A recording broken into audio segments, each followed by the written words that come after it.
Live देख रहे हैं आप, आपके साथ मैं हूं। तो चलिए सुनते हैं आज दिन भर की 20 बड़ी खबरें। बिहार विधानसभा से एंटी पेपर लीक विधेयक पास, अब पेपर लीक को सीरियस क्राइम माना जाएगा। बिहार में पेपर लीक पर 10 साल तक सजा और 1 करोड़ तक का जुर्माना। नेपाल के काठमांडू में बड़ा विमान हादसा, 18 लोगों की मौत। काठमांडू के एयरपोर्ट पर रनवे से फिसला विमान, विंग जमीन से टकराया, फिर लग गई आग।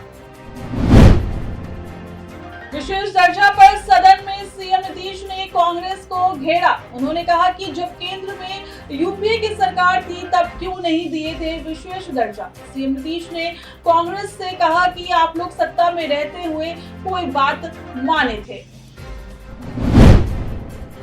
सीएम नीतीश ने महिला विधायक पर साधा निशाना। उन्होंने कहा कि आज आप महिला होकर बोल रही हैं, लेकिन राजद के समय कभी किसी महिला को बोलने की इजाजत थी? उन्होंने कहा कि 2005 के बाद हमने महिला को आगे बढ़ाया। बिहार विधानसभा में सीएम नीतीश का दिखा अलग अंदाज।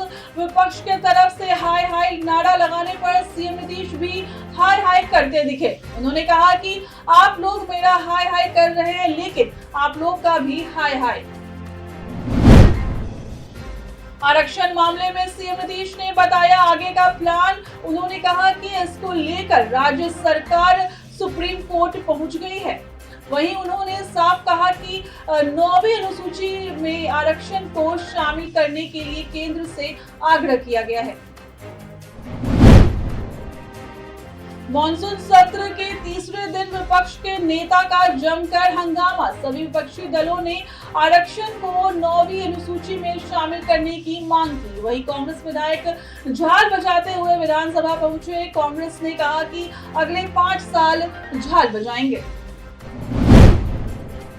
पटना में यूथ कांग्रेस कार्यकर्ताओं पर लाठीचार्ज, पुलिस ने वाटर कैनन का भी इस्तेमाल किया। प्रदर्शनकारियों और एक जवान का भी सिर फटा। बता दें कि कानून व्यवस्था को लेकर बिहार प्रदेश युवा कांग्रेस की ओर से विधानसभा मार्च निकाला गया था। बजट चर्चा में विपक्षी का हिस्सा न लेने पर राज्यसभा के सभापति ने जताया दुख। उन्होंने कहा कि इस तरह लोकतंत्र खतरे में पड़ जाएगा। जगदीप धनखड़ ने कहा कि संसद संवैधानिक और लोकतांत्रिक मूल्यों और स्वतंत्रता का गढ़ है। संसद में राहुल गांधी ने किसानों से की मुलाकात। उन्होंने कहा कि हमने एमएसपी की कानून गारंटी देने की बात कही थी, अब सरकार पर दबाव बनाएंगे। बता दें कि 12 किसान नेताओं का एक प्रतिनिधि मंडल आज संसद में विपक्ष के नेता राहुल गांधी से मिला। मीसा भारती बोली, ये कुर्सी बचाने वाला बजट। उन्होंने कहा कि पीएम मोदी द्वारा नीतीश कुमार को सिर्फ झुनझुना और लॉलीपॉप दिया गया है ताकि प्रधानमंत्री बने रहें। मीसा भारती ने कहा कि इसमें किसी भी वर्ग के लिए कुछ नहीं है। वित्त मंत्री बोली, लोगों को गुमराह कर रहा विपक्ष। उन्होंने कहा कि हर बजट में आपको इस देश के हर राज्य का नाम लेने का मौका नहीं मिलता। निर्मला सीतारमण ने कहा कि यदि भाषण में किसी विशेष राज्य का नाम लिया जाता है तो क्या इसका मतलब यह है कि भारत सरकार के कार्यक्रम इन राज्यों में नहीं जाते हैं। उन्होंने कहा कि यह एक अपमानजनक आरोप है। सीएम नीतीश के खिलाफ आरजेडी दिखी आक्रामक। विधायक रीना पासवान ने सीएम नीतीश को महिला विरोधी बताया। भाई वीरेंद्र ने भी कहा कि सीएम नीतीश पर बीजेपी का असर दिख रहा है। प्रियंका गांधी ने कहा केंद्र सरकार राज्यों के बीच भेदभाव कर रही है। उन्होंने कहा कि यह संघीय ढांचे के खिलाफ है। उन्होंने ऐलान किया कि इंडिया गठबंधन पर अन्याय के खिलाफ संघर्ष करेगा और लोगों की आवाज उठाता रहेगा।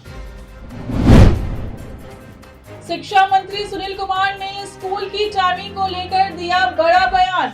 उन्होंने कहा कि स्कूलों के प्रारंभ और बंद होने की समय सीमा पर शिक्षा विभाग 2 दिनों में लेगा फैसला। बता दें कि के पाठक के समय में स्कूल टाइमिंग को लेकर खूब विवाद देखने को मिला था। नगर निकायों में गुटबाजी पर नीतीश सरकार की लगाम। महापौर के खिलाफ अविश्वास प्रस्ताव लाने का नियम खत्म। बिहार के नगर निकायों में महापौर और उप महापौर 5 साल तक काम कर सकेंगे। गया में गैर कानूनी काम में साथ देने और फर्जी रेड डालने के आरोप में बड़ा एक्शन। एसएसपी ने 3 पुलिस अधिकारियों को किया सस्पेंड। पीड़ित परिवार की शिकायत पर एसएसपी ने लिया एक्शन। मुजफ्फरपुर समेत 10 जिलों में गरज के साथ बारिश का येलो अलर्ट।